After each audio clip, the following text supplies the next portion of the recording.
ज्ञानाञ्जनशलाकया चक्षुरुन्मिलितं येन तस्मै श्रीगुरुवे नमः।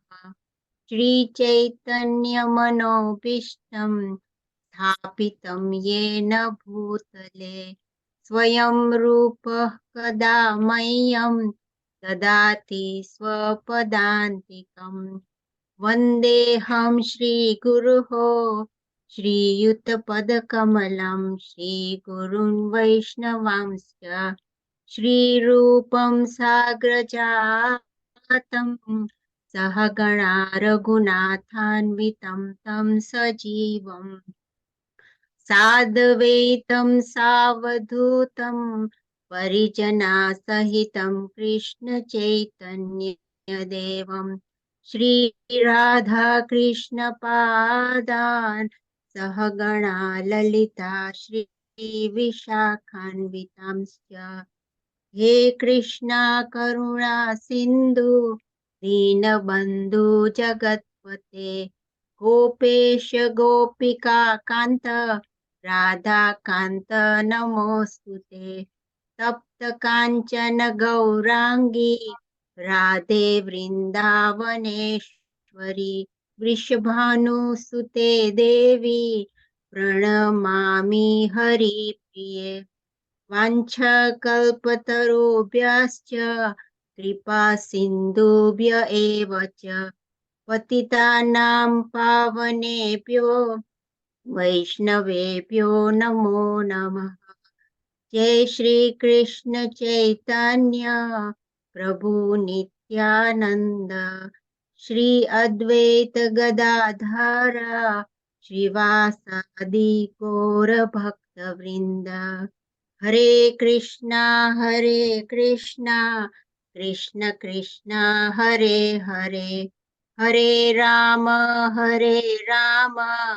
Ram Ram Hare Hare. Thank you. Hare Krishna. Thank you very much, Mataji, for the melodious Mangalacharan. So we are reading the Srimad Bhagavatam. We are on Canto 1, Chapter 14. Chapter 14 is the disappearance of Lord Krishna. And today we have text 6 to 8. And I'd like to hand over to Prabhuji. Thank you very much for your time and association. We have immersed ourselves in a lot of materialistic things this 4 days of holidays here in Kenya. And we'd like to end the session of this holidays with you with the text 6 to 8. So Prabhuji, we'll hand over to you and kindly let us know if you wanted us to read the text or what to word or purport. Hare Krishna. Hare Krishna. Thank you so much, Maji. As Maji said, we're reading from the Srimad Bhagavatam, first canto, 40th chapter, entitled The Disappearance of Lord Krishna. And we're reading text 6, 7, and 8. 6 and 7 have no purport, so I'll read both those verses in the translation, and then I'll do the word for word for text 8. And if Maji, if you could read the purport for text 8, that would be wonderful. Om Namo Bhagavate Vasudevaya.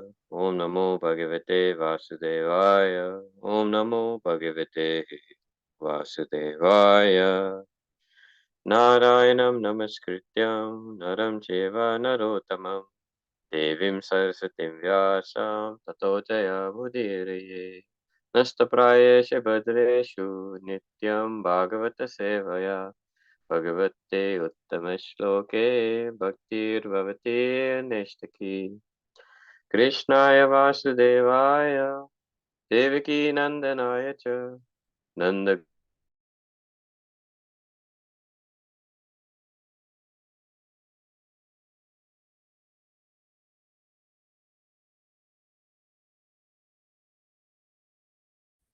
Udishtaruvacha Sampristato Dharkakayam Jishnu Bandhu Didikshaya Dhyatum cha punya shlokasya Krishnasya cha vichayam. Translation: Marg Yudhishthir said to his younger brother Bhimsen, I sent Arjun to Dwarka to meet his friends and to learn from the personality of Godhead Krishna of his program of work. Text 7.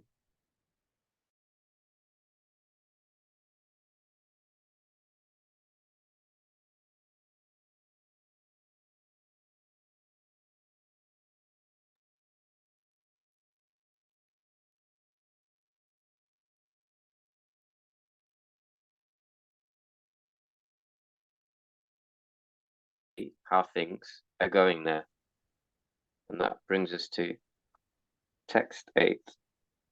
Api devarshina dishtha sakaloyam upastitaha yadatmano nirgam akridam bhagavan utishristati. Translation: Is he going to quit his earthly pastimes? As Devarishi Narad indicated, has that time arrived already? Purport. Hare Krishna. As we have discussed many times, the Supreme Personality of Godhead, Lord Shri Krishna, has many planetary expansions, and each and every one of them, although equally powerful, executes different functions. In Bhagavad Gita, there are different statements by the Lord, and each of these statements is meant for different planetary portions or portions of the planetary portions. For example, Sri Krishna, the Lord, says in Bhagavad Gita, whenever and wherever there is decline in religious practice, O descendant of Bharat, and a predominant rise of irreligion, at that time I descend myself. Bhagavad Gita 4.7. To deliver the faithful, to annihilate the miscreants, and also to re-establish the principles of occupational duty, I appear in every age. Bhagavad Gita 4.8. If I should cease to work, then all humanity would be misdirected. I will also be the cause of creating unwanted population, and I would therefore destroy the peace of all sentient beings. Bhagavad Gita 3.24. Whatever actions a great man performs, common men will follow, and whatever standards he sets by exemplary acts, all the world pursues. Bhagavad Gita 3.21. All of the above statements by the Lord apply to different planetary portions of the Lord, namely his expansions such as Sankarshana, Vasudeva, Pradyumna, Aniruddha, and Narayan. These are all he himself in different transcendental expansions, and still the Lord at Sri Krishna functions in different sphere of transcendental exchange with different grades of devotees. And yet, Lord Krishna, as he appears once every 24 hours of Brahma's time, or after a lapse of 8.64 million, 8.64 million solar years in each and every universe, and all his transcendental pastimes are displayed in each and every universe in a routine spool. But in that routine spool, the function of Lord Krishna, Lord Vasudeva, etc., are complex problems for the layman. There is no difference between the Lord's self and the Lord's transcendental body. The expansion execute differential activities. When the Lord, however, appears in his person as Lord Shri Krishna, his other planetary portions also join in him by his inconceivable potency called Yogamaya, and thus the Lord Krishna of Vrindavan is different from the Lord Krishna of Mathura or the Lord Krishna of Dwarka. The Virat Roop of Lord Krishna is also different from him by his inconceivable potency. The Virat Rupa exhibited on the battlefield of Kurukshetra is the material conception of his form. Therefore, it should be understood that when Lord Krishna was apparently killed by the bow and arrow of a hunter, the Lord left his so-called material body in the material world. The Lord is Kaivalya, and for him there is no difference between matter and spirit, because everything is created from him. Therefore, his quitting one sort of body or accepting another body does not mean that he is like an ordinary living being.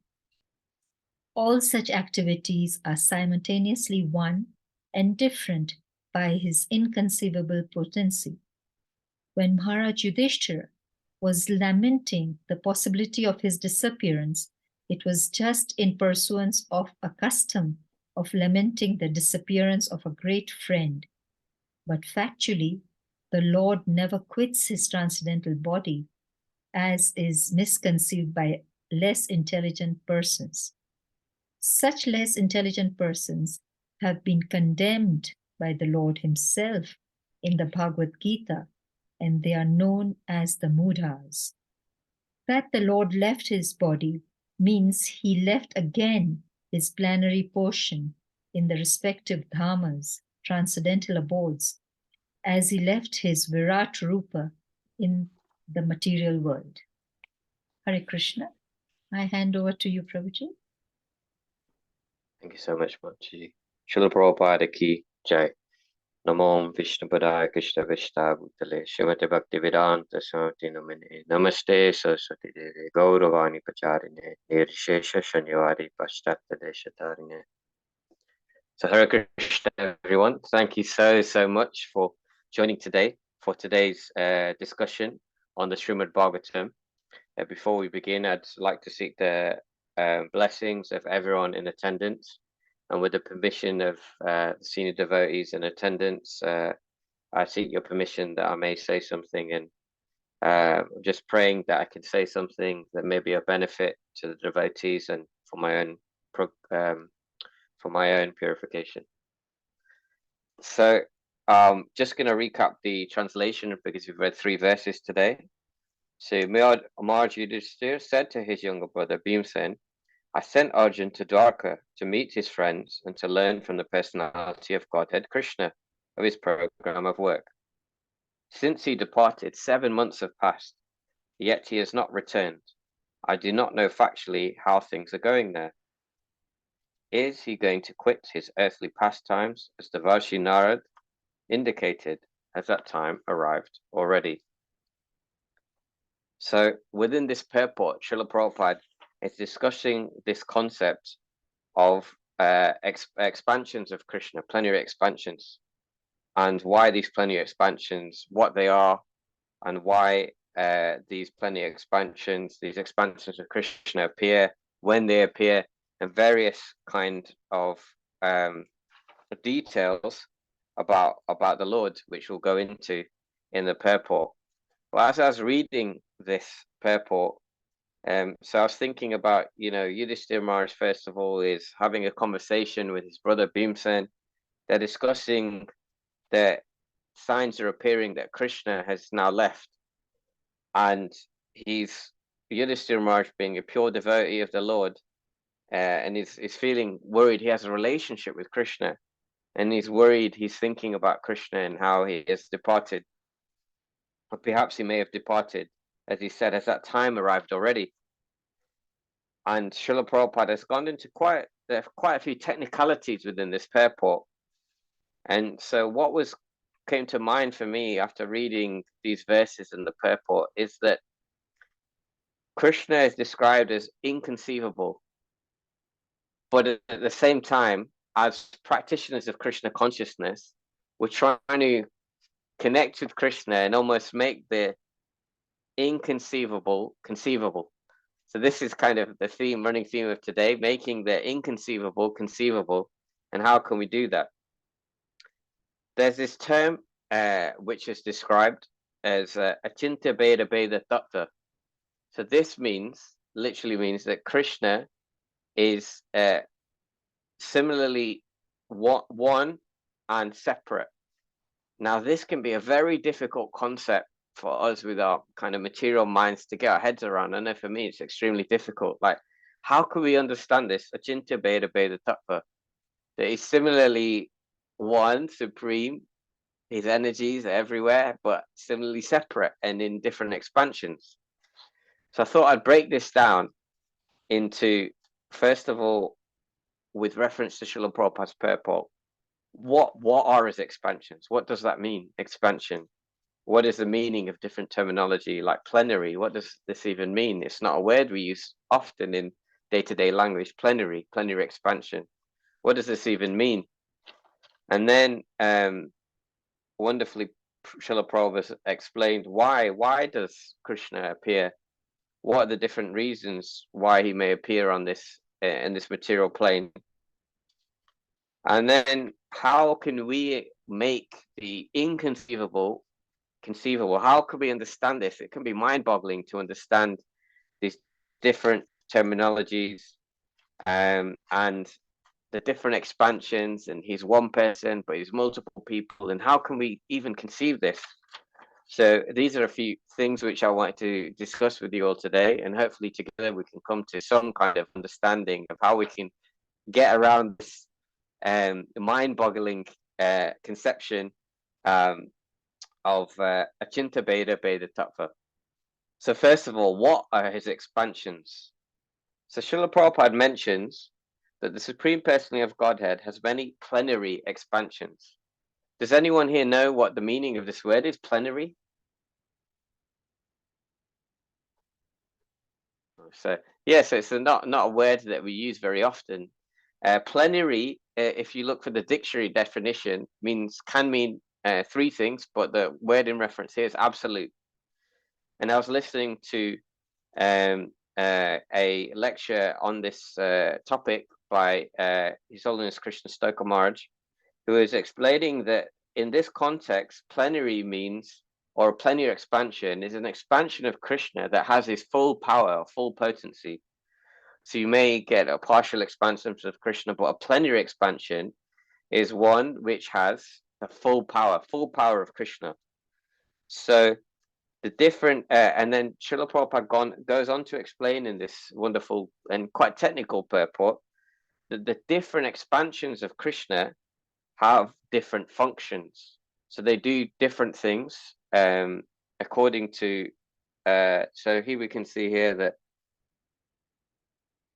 the above statements by the Lord apply to different plenary portions of the Lord, namely the expansions such as Sankarshan, Vasudev, Pradyumna, Aniruddha, and Narayan. So all of these have different functions of the Lord. Have different functions according to time, place, and circumstance.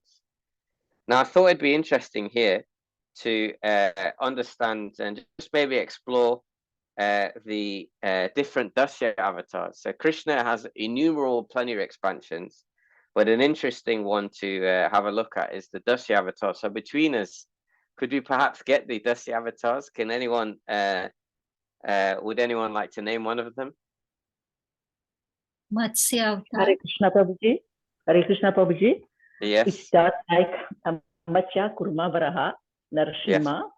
Shri Vamana, Yes. Shri what's his name, Parashuram, Shri Ram, Krishna Balaram, and Bodha and Kalki.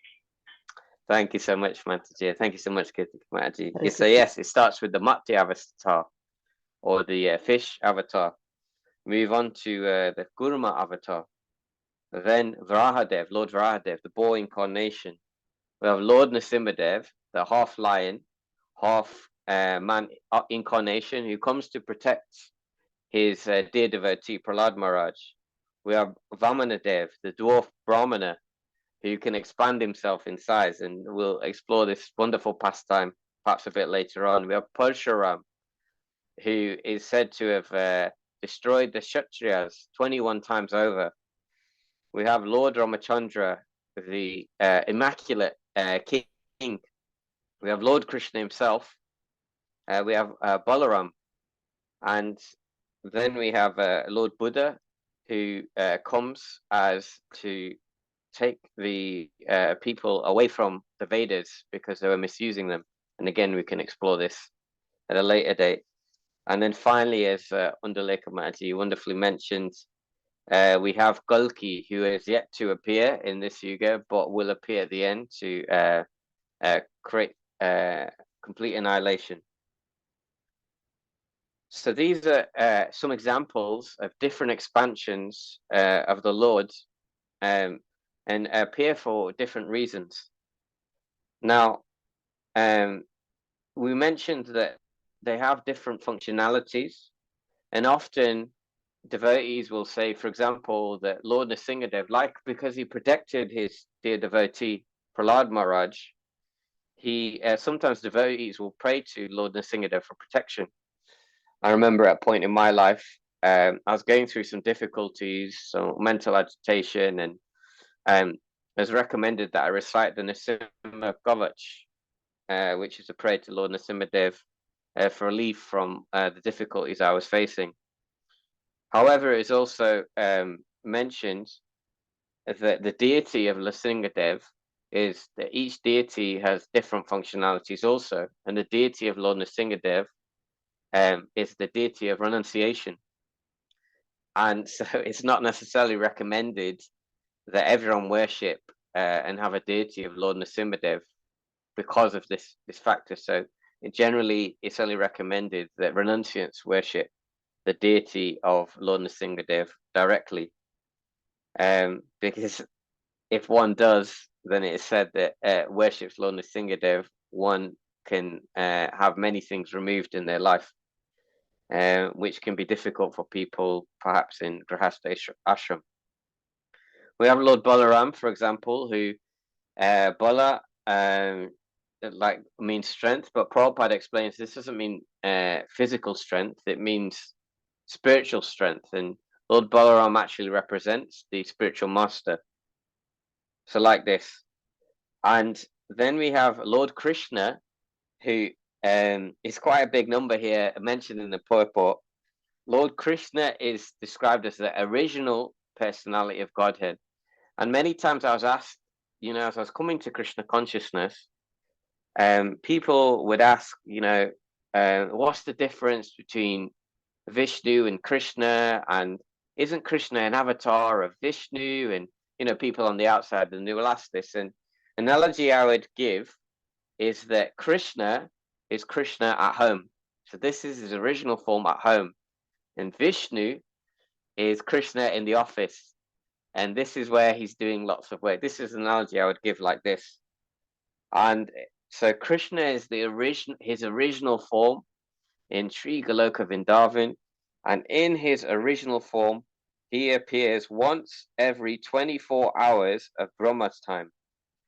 So the number given here is 8,640,000,000 solar years. So that's 24 hours just of Brahma's time, if you can kind of comprehend that. So now we're already getting to the part of this is really inconceivable. These numbers seem unfathomable. How can we comprehend this kind of numbers? A day of Brahma is 12 hours is 4,320,000,000 years. 24 hours, 8,640,000,000 years. So inconceivable.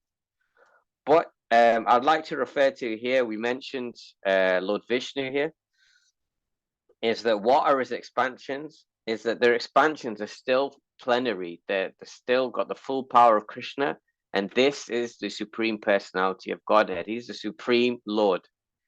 And one lovely pastime which illustrates this, later referred to in the Bhagavatam, is that of Bhrigu Rishi. So Bhrigu Rishi was a great sage, and he was the son of Lord Brahma. And in various texts, he's referred to as the father of all Brahmanas. So on one instance, Bhrigu Rishi, he was assembled in a great assembly of many sages. And as the sages would often do when they gathered like this, they would have discussions. And at this point, they were discussing who is the Supreme Lord, who is the Supreme, because there were some presiding deities which are very powerful. There's Lord Brahma, extremely powerful, presides over creation. We have Lord Shiva, but then we also have Lord Narayan. So which of these is the supreme? And they were questioning Briga Rishi. So at which point Briga Rishi decided to investigate himself and determine for himself who is the Supreme Lord, who is the Supreme. So first he visited his father, the Lord Brahma. So he goes to Brahmaloka, and he he fails to pay respects as he visits Lord Brahma, and because of this, Lord Brahma becomes very angry. But through Lord Brahma's great intelligence, he's able to calm his anger. But through these actions, Brigi Rishi can see that, the Lord Brahma, he's in the mode of passion to some extent. And because of this anger, he can see that perhaps he's not the supreme. He then visits his brother, Lord Shiva, who is delighted to see him at this juncture. However, Briga Rishi then insults Lord Shiva and says, you're very unclean. My brother, you're covered in ash. I cannot embrace you because your body is unclean. And like this, he insults him. At which point, Lord Shiva becomes very, very angry. And the only way he's actually pacified is by his consort Parvati. So until then, he becomes very, very angry. And thankfully, he was ready to kill Briga Rishi without being pacified. Then finally, Briga Rishi, he reaches the abode of Lord Narayan. And Lord Narayan, he's taking rest on Lord Shesha, so he's lying down, at which point Briga Rishi, he kicks the Lord with his foot in his chest. Can you imagine? So he kicks Lord Narayan in the chest. But at which point, Lord Narayan, being the Supreme Lord, he actually speaks to the Briga Rishi in such a kind way and says that, he glorifies him and says, you're a great sage and my abode has been blessed by your presence, and your lotus feet has now touched my chest, but your lotus foot is so soft, it may have been hurt by my hard chest. So not only does he glorify Briga Rishi, but he then proceeds to massage Briga Rishi's foot. So immediately Briga Rishi is very moved by this and comes to the conclusion that actually Narayan is the Supreme Lord. And a little note from here, though, is that although Lord Narayan acted very mercifully in this instance, one person who took great offense was Lord Narayan's consort, Lakshmi Devi. And so Lakshmi Devi applied a curse where actually, so it's said that no Brahmana will ever have no real Brahmana will ever have a lot of Lakshmi because of the offense of Briga Rishi towards Lord Narayan. So the reason I'm mentioning this is there can be many, many expansions, but we understand that the plenty expansions of Krishna are the Supreme Lord. And then we have other expansions. We maybe have partial expansions. We may have different, as mentioned in the Bhagavad Gita, there's different devtas, empowered beings, but these are not the Supreme Lord. This is so important to understand this concept. So we've kind of got an idea of what is a plenary expansion. We've talked about some of the plenary expansions of the Lord. We've talked about the Dasya avatars. So why? Now we're reaching the why. Why does the Lord descend to the material plane? And Srila Prabhupada has referred to some beautiful verses from the Bhagavad Gita. Firstly, he mentions 4.7. Whenever and wherever there's a decline in religious practice, O descendant of Bharata, and a predominant rise of irreligion, at that time I descend myself. So when there's decline in religious principles, when there's decline in religion, the Lord will descend himself to establish the principles of religion. And then Prabhupada also mentions the, again, very famous verse, Prithanaya sadhunam vinasaya sadhusukitam dharma samastapanataya sambhavami yuge yuge. To deliver the pious and to annihilate the miscreants, as well as to re-establish the principles of religion, I myself appear yuge, millennium after millennium. So a few examples here, Lord Nrsimhadev, he came to annihilate the demon Hiranyakashipu and protect his dear devotee Prahlad Maharaj, as well as to establish the principles of religion. So we can see here that Krishna can come, in various forms to establish his position as the Supreme Personality of Godhead. Later, Prabhupada also mentions the verse 3.24, if I should cease to work, then all humanity would be misdirected. I would also be the cause of creating unwanted population. I would thereby destroy the peace of all sentient beings. So Krishna is alluding to here that he's actually the maintainer, of so many things here. He's saying that if he didn't engage in these works, so many bad things would happen. And we understand here that, for example, Mahavishnu is described earlier in the Bhagavatam as how he creates the material universe, and through his pores on the causal ocean, the universe is created. So this is how Krishna is there as the maintainer through his position and through his expansion as Mahavishnu. And then the verse Prabhupada refers to, whatever action a great man performs, common men will follow. And whatever standards he sets by exemplary acts, all the world pursues. So, can anyone think of a avatar of the Lord Krishna that actually perhaps could align with this verse?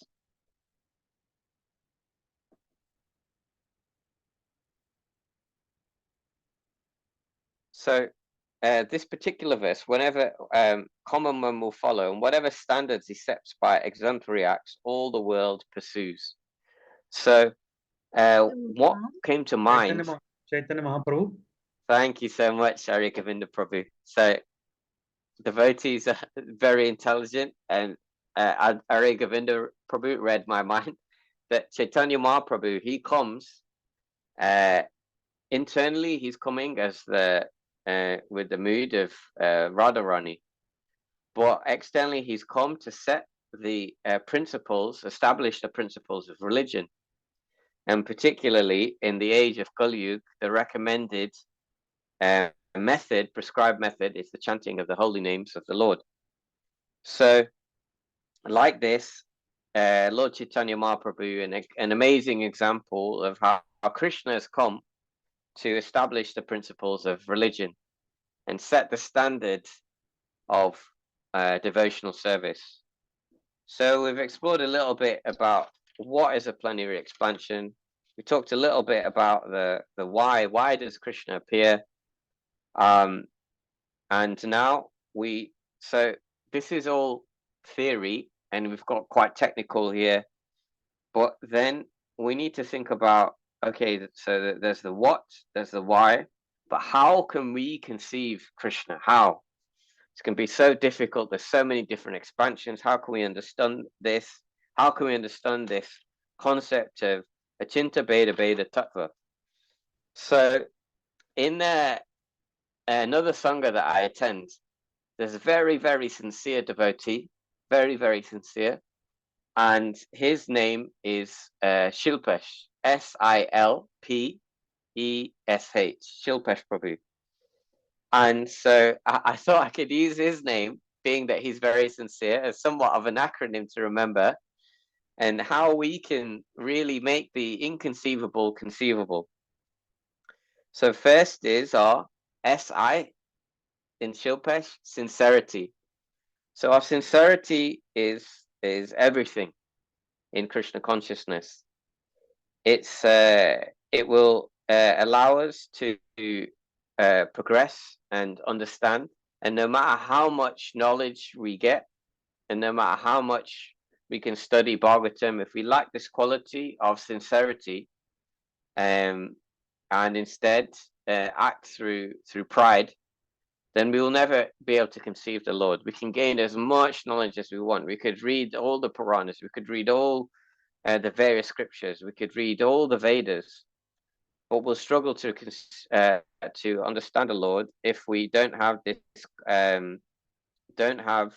sincerity.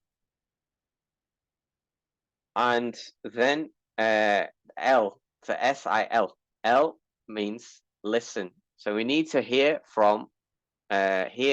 sincerely from a devotee, and we need to hear the Srimad Bhagavatam. So at the beginning of whenever we kind of recite Bhagavatam, one of the verses that we often recite in classes, I'm sure you've heard this verse, Nasta Praya Shabadreshu Nityam Bhagavata Sevaya Bhagavati Uttama Shloke Bhaktir Bhavati Nishtaki. What does this mean? It means by regular attendance in classes on the Bhagavatam and by rendering service to the pure devotee, all that is troublesome to the heart is almost completely destroyed, and loving service unto the personality of a Godhead, who is praised by transcendental songs, is established as an irrevocable fact.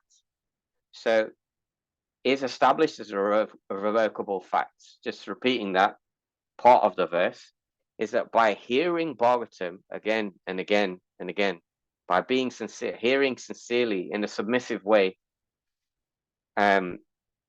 within us, within our hearts, the place of the Lord is established as an irrevocable fact. This is the Supreme Personality of Godhead. So, and then finally, P stands for Silpesh, prayer.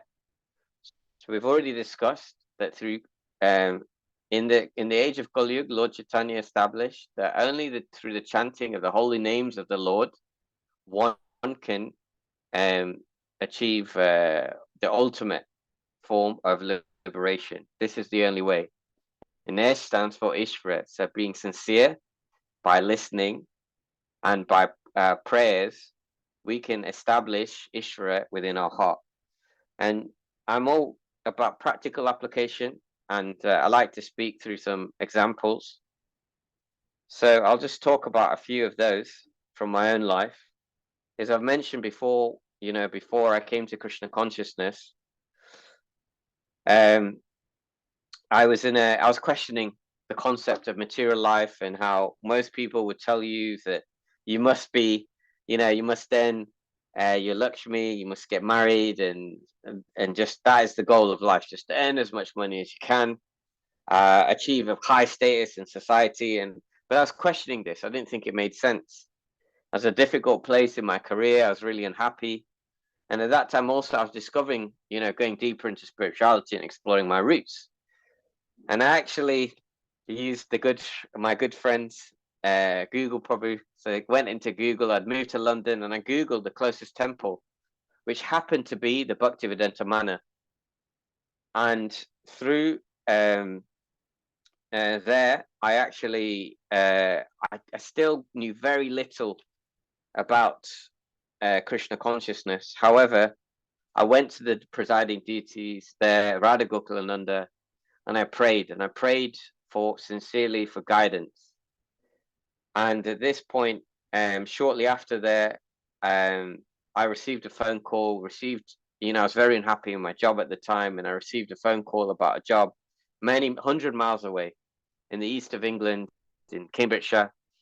And through that, actually, I was able to meet a devotee, live a devotee with a devotee who's now a very dear friend of mine, establish a friendship with him. And through that, I was able to learn the principles of Krishna consciousness. And I was thinking about this and thinking that, so the deity is described as Ajja Vigraha. So the Lord descends, and this is how this term kind of applies. Achinta Beda Beda Tattva is that it's the deity is material and spiritual at the same time, and still can be difficult to comprehend.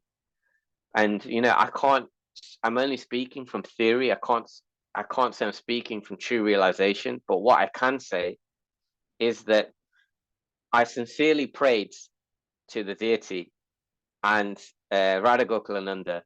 I asked for guidance. I said, this material world, I remember praying and observing devotees and feeling a bit strange how like some of their practices, they all seem to be lying flat playing but dandavats, and to me this was quite strange. But yes, I kind of copied, but I made a sincere prayer. And in the Bhagavad Gita, actually, in the 4th chapter, Krishna says, Yetatamam prapadyante tam sateva bhajami aham mama var manu vartante manusya partha sarvashaha. As all surrender unto me, I reward them accordingly.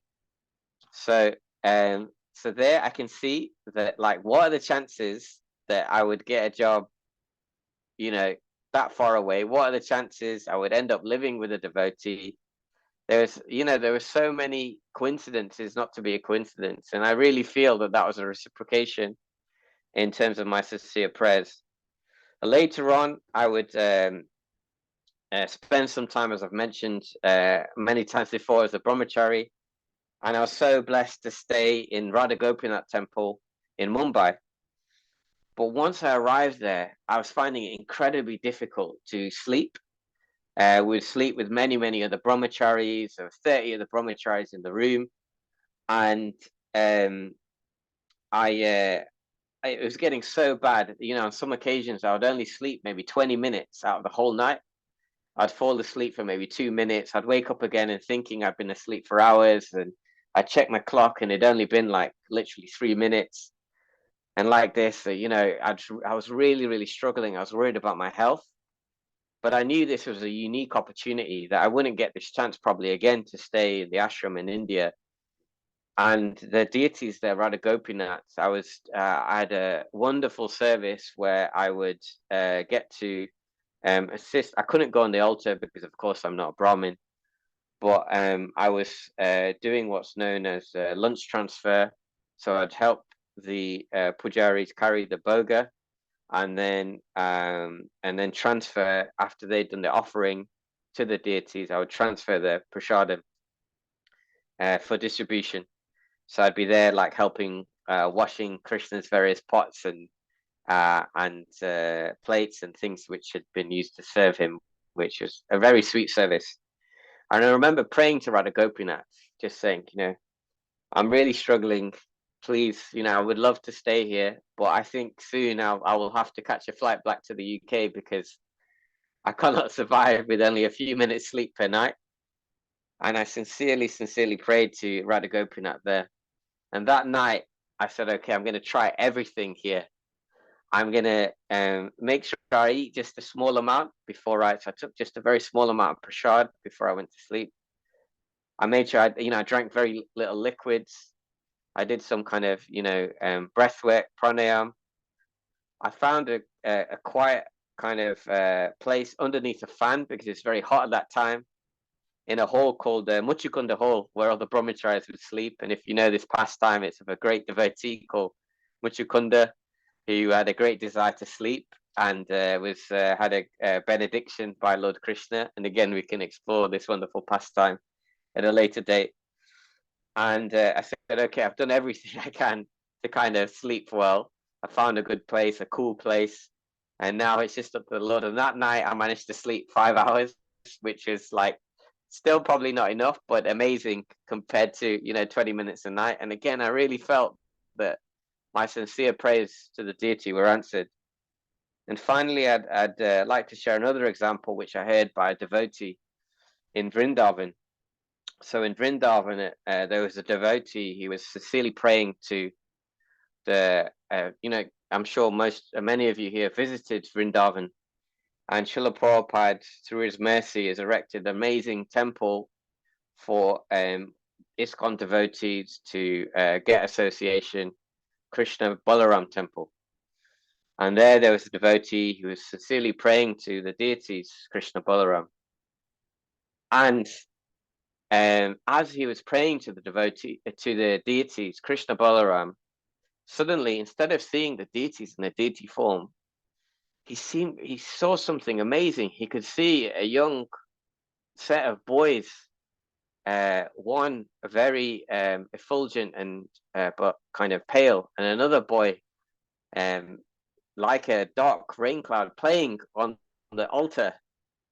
And he realized that he was actually seeing Krishna Balaram playing on the altar, and he was thinking, how am I getting this vision? But then he looked in front of him, and in front of him was a very famous devotee, Ayendra Prabhu. And Ayendra Prabhu is very famous for a disciple of Prabhupada, and he's very famous for his kirtans and starting a 24-hour kirtan again in Krishna Balaram Mandir. And so he was almost getting a vision through this vision of a pure devotee, Ayendra Prabhu. And this, I thought, was a lovely example of how when we reach that stage of purity, that we can actually see, we can make the inconceivable conceivable.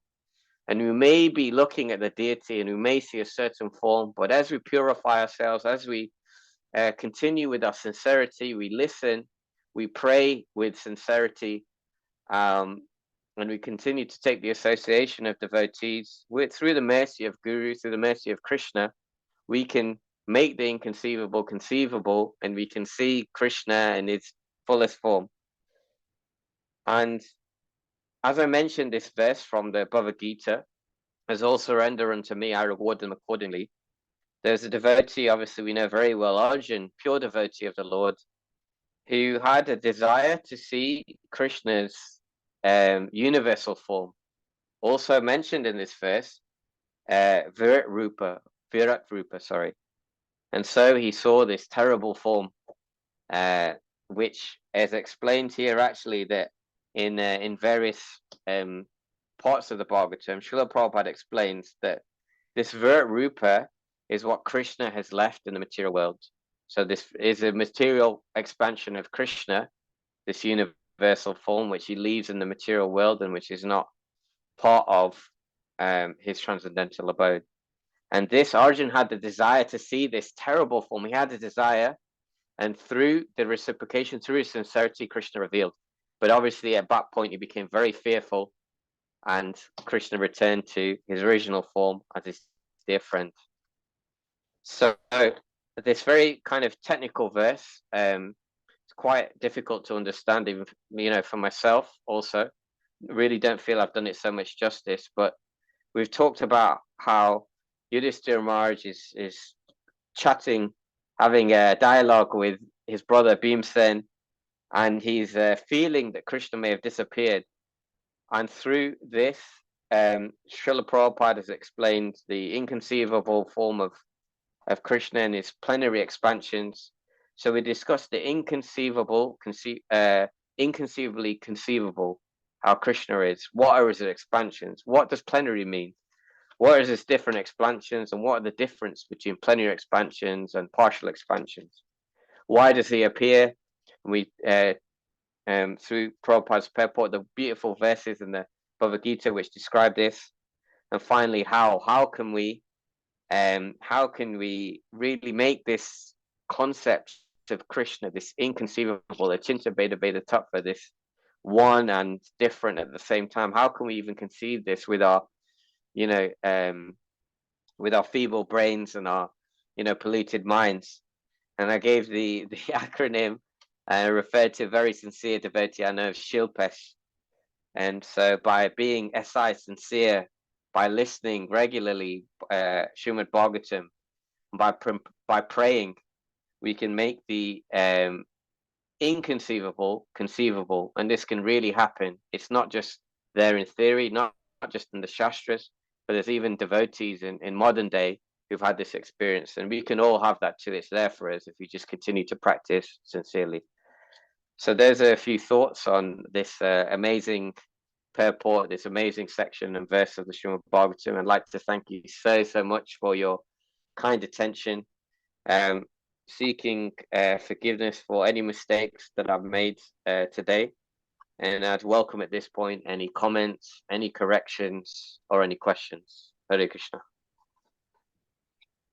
Hare Krishna, Prabhuji. Thank you so much for this excellent class and giving us these examples, and especially the deities, the Archa Vigraha example was wonderful at the Krishna Balram temple.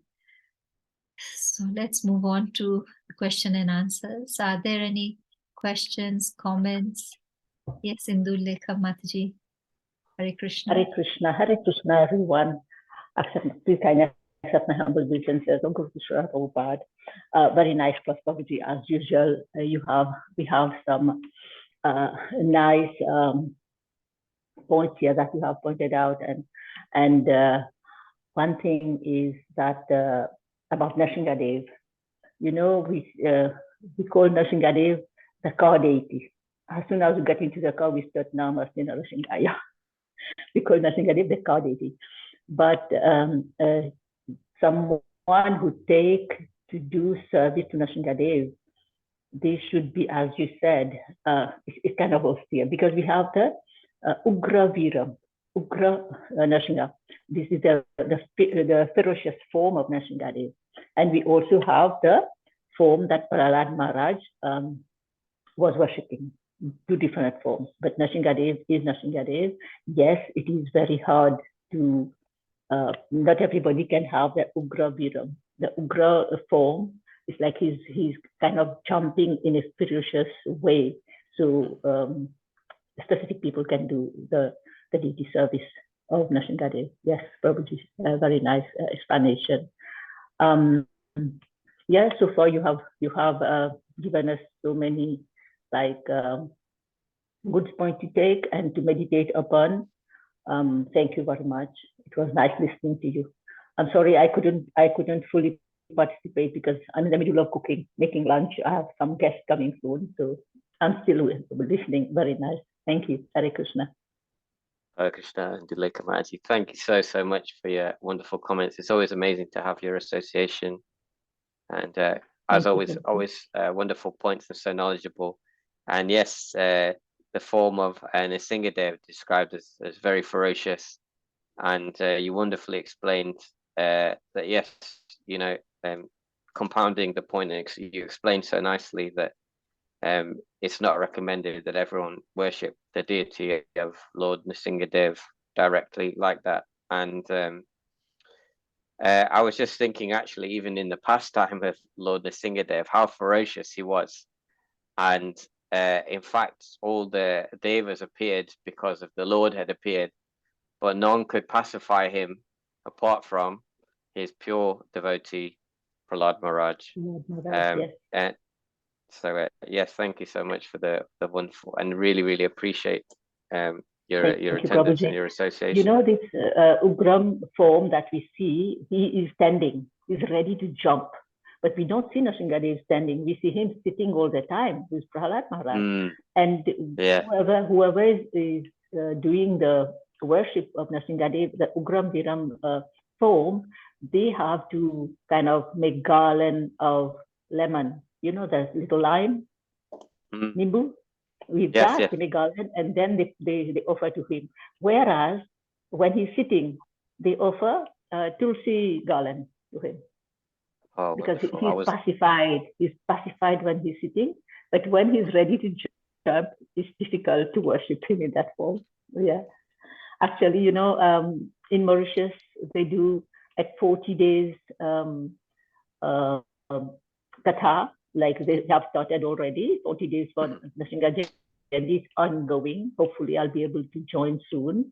And once I was there during this time, and they told me to take that Vigraha. I said, no, sorry, I cannot take that one because he looks ferocious, and I'm not at that level to be able to take care of the deity. So I said, I'm sorry, I didn't take.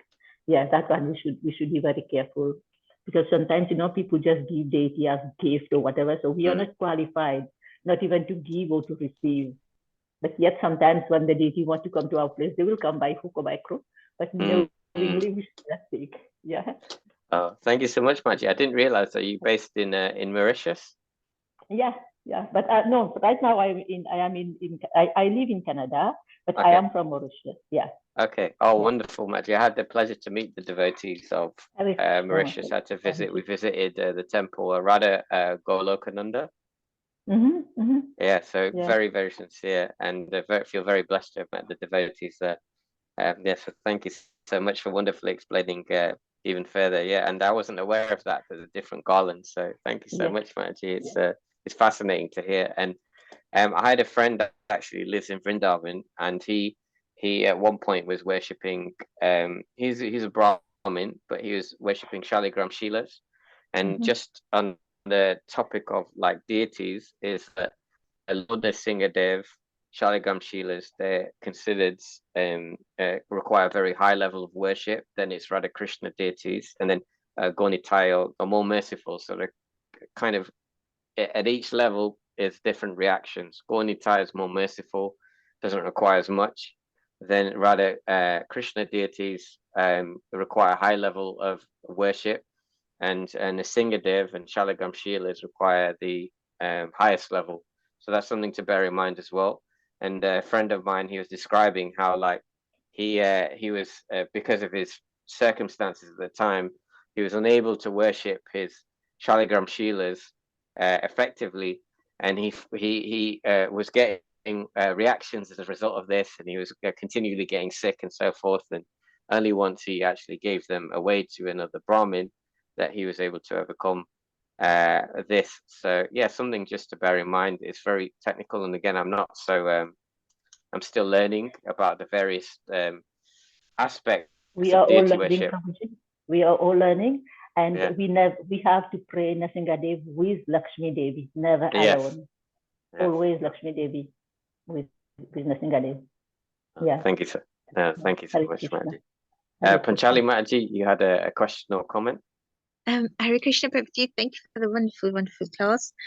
Just on the point of Narsingadeva, so my question is, so you know, we get these calendars, rather Londoneshwara calendars, and there's always pages of Narsingadeva, which is in the Ugram form of Narsingadeva, but we do bring those calendars home, and we get the small plastic statuettes of not statuettes, you know, those laminated Nrsimhadevi, but that's in the seated form. He has Lakshmi Devi, but the calendars have the Ugram form of Nrsimhadevi. So we bring them home, and we keep them at home, and we pray to them. So is that okay to do that? Because obviously that's in the picture form. It's not the deity, but is that okay? Because it's still Yes, form? absolutely, Mataji. So although we say, you know, on the one hand, his form is non-different, that is true. So you're right in that sense. And, you know, it's recommended when one first comes to Krishna consciousness, if one doesn't, you know, have deities, or even if, you know, they shouldn't really get deities initially, you can start worship, just worshipping the picture of Radha Krishna, etc. However, it's different worshipping deities than it is worshipping a picture. It's not the same level of reaction. It's not the same level of standard that is required. But obviously, it's still wonderful to have pictures of Krishna, to worship pictures of Krishna. And I remember, you know, so it's definitely so important still to cultivate this kind of culture of respecting the any form of Krishna, whether it's a picture or a deity.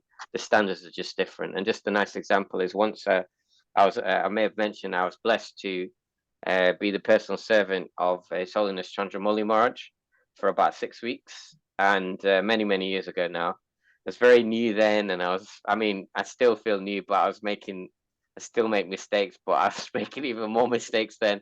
And there was a lovely picture of Radha Gopinath deities in the room where I would kind of stay and serve Maharaj. And Maharaj came into the room, and I had done some cleaning, and I'd put a dirty cloth in front of this picture, and Maharaj chastised me in a nice way. He's very merciful, Maharaj, and he said that, look, the picture is non-different, you know, so we should respect still the form of Krishna. It's like this. So like this, yeah, no, it's still okay to kind of keep the pictures of Lord Nrsimhadev in different forms. We can see in the manner they have a picture, you know, a huge picture of Lord Nrsimhadev ripping the entrails. But yes, but in terms of actually worshipping the deity of Lord Nrsimhadev, that's on a different standard, which requires a lot of guidance from seniors and only really those who've been asked to, and from kind of the temple management. And in fact, not many temples are even allowed to keep the deity of Lord Nrsimhadev. And there's a beautiful temple there's 3 ISKCON temples in Delhi, and one of them they wanted to have the deity of Lord Nrsimhadev. I don't know if anyone have visited, but they now have like a figurine, but they weren't permitted to have the deity because the deity you know, is still this. It's a kind of high level standard of worship. Again, something that I'm not completely conversant on, but this is my understanding. Thank you, Prabhuji. Thank you. Hare Krishna. Thank you so much, Prabhuji. Hare Krishna. Hare Krishna. We have exhausted our time, but if there's any question or comment, we can take one. Okay. I can now request Prashanatma Prabhu, are you able to end this session? Hare Krishna.